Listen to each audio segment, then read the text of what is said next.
Hello बच्चों, question. Which of the following oxidation states are most characterized for lead and tin respectively? तो देखो question में हमें क्या पूछा है, हमें लेड और टिन दोनों की मोस्ट प्रोबेबल ऑक्सीडेशन स्टेट पूछी हुई है। तो देखो क्या की कॉन्सेप्ट है इस क्वेश्चन का।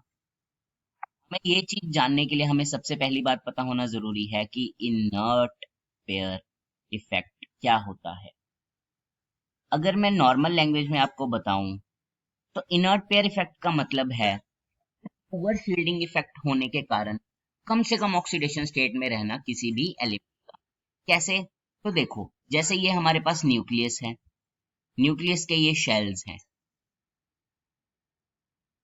अब ये जो हमारे पास न्यूक्लियस होता है पॉजिटिव, और जैसे हमारे पास यहाँ इलेक्ट्रॉन पड़ा है वो है नेगेटिव, तो इनके बीच होती है अट्रैक्शन।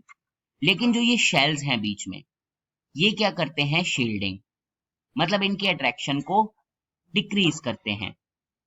लेकिन जब हमारे पास डी और एफ ऑर्बिटल्स आ जाते हैं या शेल्स आ जाते हैं, तो उसके कारण पुअर शील्डिंग इफेक्ट होता है, और पुअर होने के कारण जो हमारी अट्रैक्शन है वो इंक्रीज कर जाती है। अब देखो, जब हमारी अट्रैक्शन इंक्रीज कर जाएगी तो इस इलेक्ट्रॉन को निकालना टफ हो जाएगा, और जब टफ हो जाएगा तो हमें ज्यादा एनर्जी देनी पड़ेगी, तो वो कम से कम ऑक्सीडेशन स्टेट में रहना पसंद करेगा, मतलब वो इलेक्ट्रॉन देगा ही नहीं। तो देखो, हमारे को लेड और टिन का पूछा है, तो ये कार्बन फैमिली में है। कार्बन फैमिली क्या होती है? ये हमारी कार्बन फैमिली हो गई। हमें इन दोनों के बारे में पूछा है।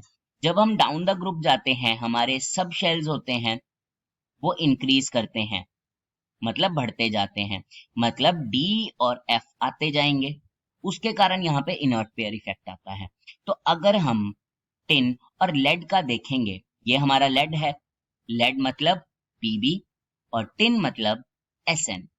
तो देखो, जब हम एसएन की इलेक्ट्रॉन कॉन्फ़िगरेशन देखते हैं तो हमारी क्या होती है?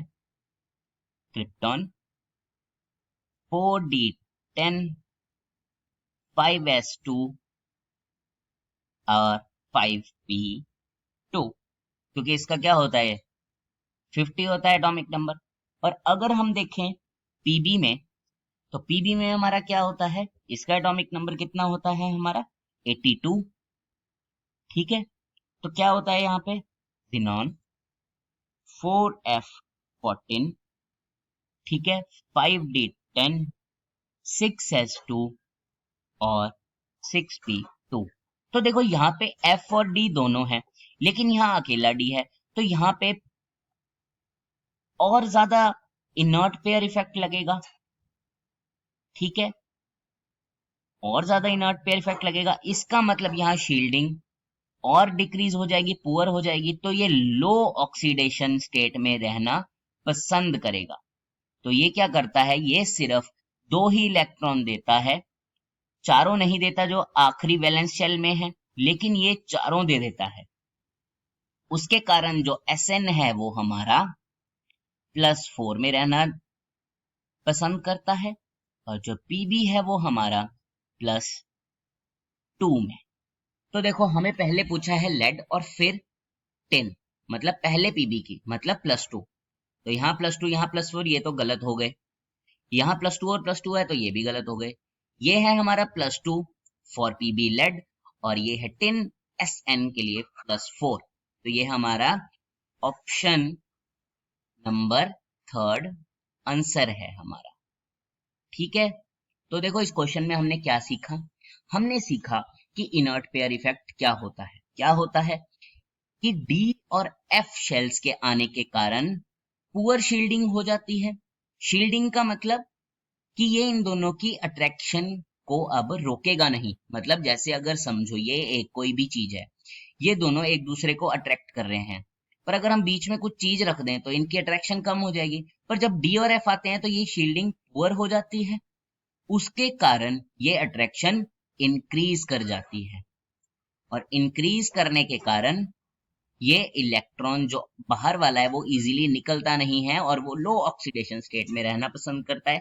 और हमने देखा फिर टिन और लेड में कैसे डिफरेंस है, इसमें सिर्फ डी ऑर्बिटल है और इसमें एफ और डी दोनों है, तो यहाँ और पुअर शील्डिंग होगी, अट्रैक्शन इंक्रीज कर जाएगी और उसके कारण ये लो ऑक्सीडेशन स्टेट में रहना पसंद करेगा। मतलब +2 ये 2 ही इलेक्ट्रॉन देगा, चारों नहीं देता। I hope you understand it well. Best of luck.